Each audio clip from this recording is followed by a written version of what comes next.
کیونکہ اب اہل سنت میں ایسے جوان پیدا ہو گئے جو یہ بھی نہیں کہتے ہم شیعہ ہیں لیکن باتیں شیعوں والی کرتے ہیں.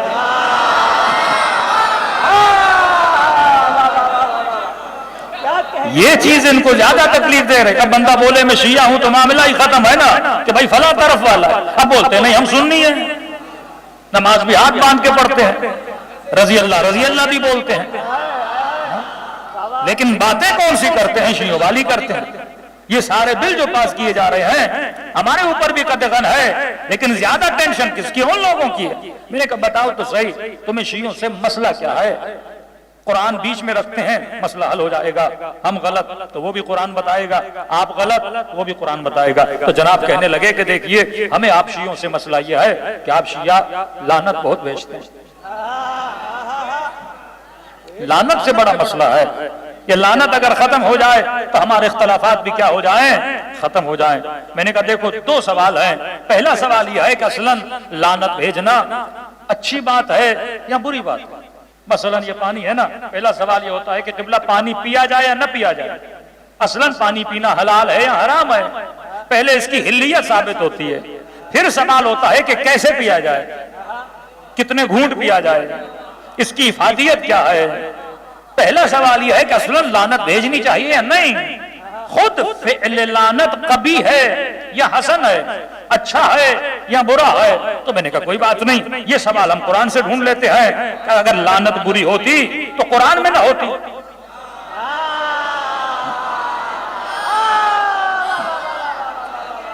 لعنت اگر برا کام ہوتا, میں نے کہا اللہ کبھی برائی کرتا ہے؟ قالیاد باللہ یہ آپ کیسی باتیں کر رہے ہیں, کفر ہے.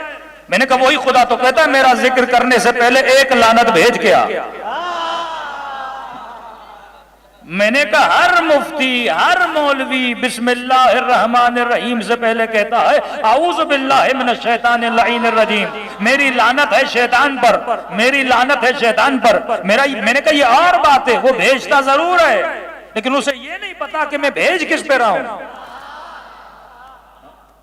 بعض اوقات ہم کئی کام کرتے ہیں پر ہمیں پتہ نہیں ہوتا کہ ہم کیا کر رہے ہیں. بعض اوقات ہم کئی کاموں کے منکر ہوتے ہیں لیکن ہم سب سے بڑے اقراری بھی خود ہوتے ہیں. میں نے کہا یہ جو لعنت کی مخالفت کر رہا ہے نا, یہ ہر بسم اللہ سے پہلے خود بھی لعنت بھیجتا ہے. اچھا میں نے کہا بحث کہیں اور نہ نکل جائے, میرے ایک سوال کا جواب دو. کہ جی. میں نے کہا یہ بسم اللہ سے پہلے یہ لعنت کس پہ بھیجی جاتی ہے؟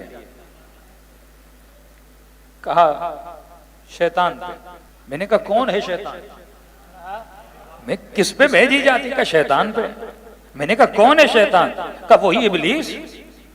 میں نے کہا پھر یہ بولو نا کہ اعوذ باللہ من الابلیس. کہیں پر بھی نہیں بولتے ابلیس پہ لعنت ہے, ہمیشہ یہ بولتے ہو شیطان پہ لعنت ہے. کہا اس پہ تو میں نے بھی آج تک نہیں سوچا. میں نے کہا اب کل سے سوچنا کہ اللہ نے یہ کیوں نہیں بولا ابلیس پہ لعنت کرو. میں نے کہا ابلیس ہے نام, شیطان ہے صفت. ابلیس ہے نام, شیطان ہے صفت. میں نے کہا اگر لعنت ابلیس تک ہوتی تو ابلیس تک محدود ہو جاتی, لیکن خدا نے صفت پہ بھیج دی. اب جس میں شیطان ہے اس پہ لعنت ہے.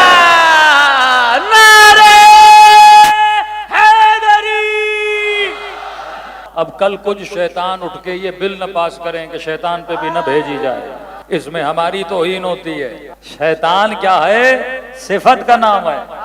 کبھی نہیں کہا کہ ابلیس پہ لعنت, ہمیشہ کہا شیطان پہ لعنت. اب جس کے اندر یہ صفت ہے اس پہ لعنت ہے.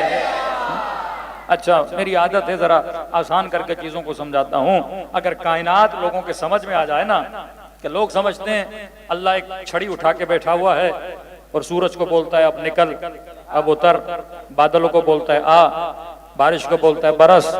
میں نے کہا ایسا کچھ بھی نہیں ہے. اس نے کائنات کا ایک سسٹم بنایا ہے, ایک نظام بنایا ہے. اس نظام کے تحت بادل ہیں, گرمی ہے, سردی ہے. اب وہ نظام کے تحت زمین گھومتی ہے یا سورج گھومتا ہے, اسی کے ذریعے کیا ہوتا ہے کائنات پوری چلتی رہتی ہے. کئی کہتے ہیں مولانا بیٹا کرنے کے لیے کیا کریں, بیٹی کرنے کے لیے کیا کریں. میں نے کہا یہ بیٹے بیٹیاں ایسے نہیں ہو رہی, خدا بیٹھا ہوا ہے کہہ رہا ہے تجھے بیٹی ہو تجھے بیٹا ہو. میں نے کہا ایسا کچھ بھی نہیں ہے, اس نے ایک نظام بنایا ہے.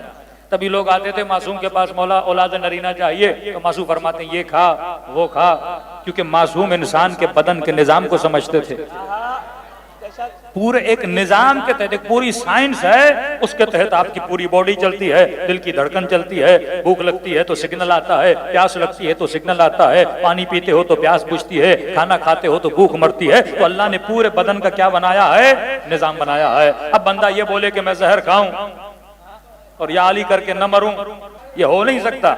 زہر کے پیچھے بھی ایک کوڈنگ ہے، بدن کے اندر بھی ایکسپٹنس ہے، زہر آئے گا، اللہ نے بدن کو بولا ہے کہ یہ چیز آئے تو یہ عمل کرنا، اور زہر کو بولا کہ وہاں جاؤ تو یہ کام کرنا۔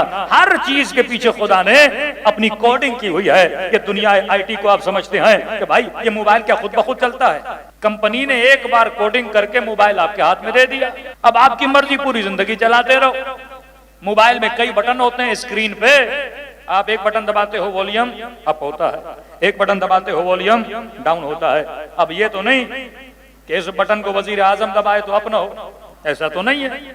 پروگرامنگ کرنے والے نے سب کے لیے کر دی ہے کہ جو بھی دبائے گا، من یعمل مثقال ذرۃ خیرا یرا، اللہ کہتا ہے میں نے کوڈنگ کر دی ہے، خیر کا بٹن کوئی بھی دبائے گا خیر دیکھے گا، شر کا بٹن کوئی بھی دبائے گا شر دیکھے گا۔ یہ پوری کائنات کوڈنگ والی ہے، جنت کی بھی کوڈنگ ہے، جہنم کی بھی کوڈنگ ہے۔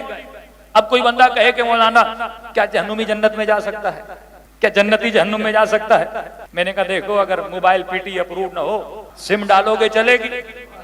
اب بولے نہیں میں وزیر اعظم ہوں میری سم چلے، نہیں بھائی کوڈنگ کی ہوئی ہے، سم کیسے چلے گی؟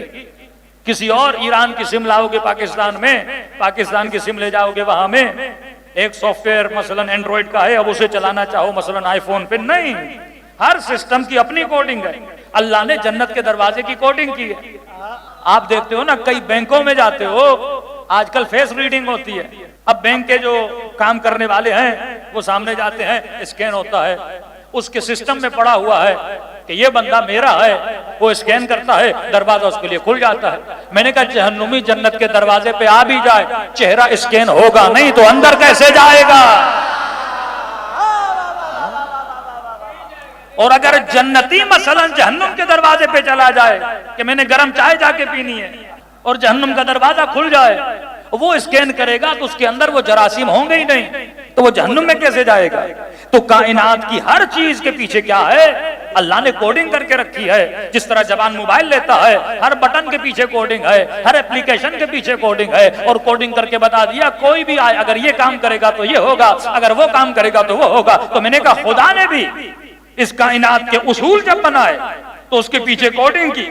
بادل کو بتایا تو نے کیا کرنا ہے، سورج کو بتایا تو نے کیا کرنا ہے، ہرن کو بتایا تو نے کیا کرنا ہے، دانے کو بتایا تو نے کیا کرنا ہے، پانی کو بتایا تو نے کیا کرنا ہے۔ جب قرآن میں کہتا ہے الذی خلق فسوی والذی قدر فہدی، یہ ہدایت کیا ہے؟ یہ اللہ کی کوڈنگ ہے کہ آنکھ نے کیا کرنا ہے، زبان نے کیا کرنا ہے، دماغ نے کیا کرنا ہے، ہاتھوں نے کیا کرنا ہے، پاؤں نے کیا کرنا ہے، ہر چیز کے پیچھے اللہ کی کوڈنگ ہے۔ میں نے کہا بالکل اسی طرح خدا نے رحمت کی بھی کوڈنگ کی ہے، نعمت کی بھی کوڈنگ کی ہے، لعنت کی بھی کوڈنگ کی ہے۔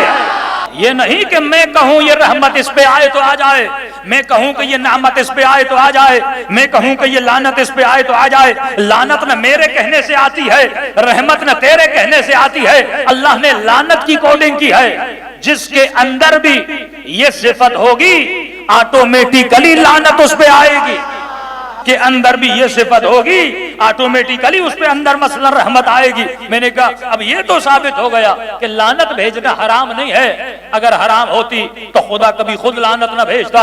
اب سوال یہ ہے کہ لعنت کس پہ بھیجی جائے کس پہ نہ بھیجی جائے، نہ فیصلہ شیعہ کرے گا نہ فیصلہ سنی کرے گا، فیصلہ قرآن کا اصول کرے گا۔ اب خدا بتاتا ہے کہ میری کوڈنگ پڑھ کہ لعنت کس کس پہ آتی ہے، تو خدا نے آواز دی کہ لعنت اللہ علی القوم الظالمین، خدا کی لعنت ہے ظالموں پر۔ اب یہ مفتی سے سوال بنتا ہی نہیں کہ یزید پہ بھیجوں یا نہ بھیجوں۔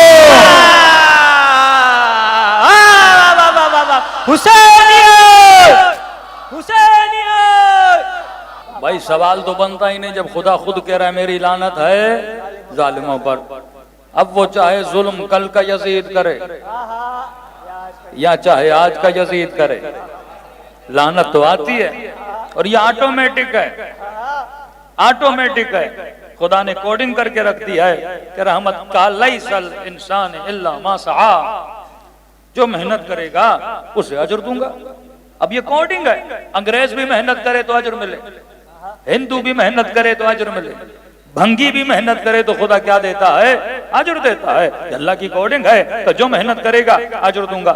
حلال کھائے گا عاشق علی بنے گا، طیب عورت سے شادی کرے گا پاک نسل عطا کروں گا، خبیث سے شادی کرے گا خبیث پیدا ہوں گے. فرمایا پوری کوڈنگ ہے، جو کرتا جائے گا اس کا نتیجہ، اس کا رزلٹ تو کیا کرتا جائے گا؟ دیکھتا جائے گا. تبھی کہتا ہوں شیعو شکر خدا ادا کرو کہ اللہ نے تجھے محمد اور آل محمد کا پاک دامن عطا کیا ہے.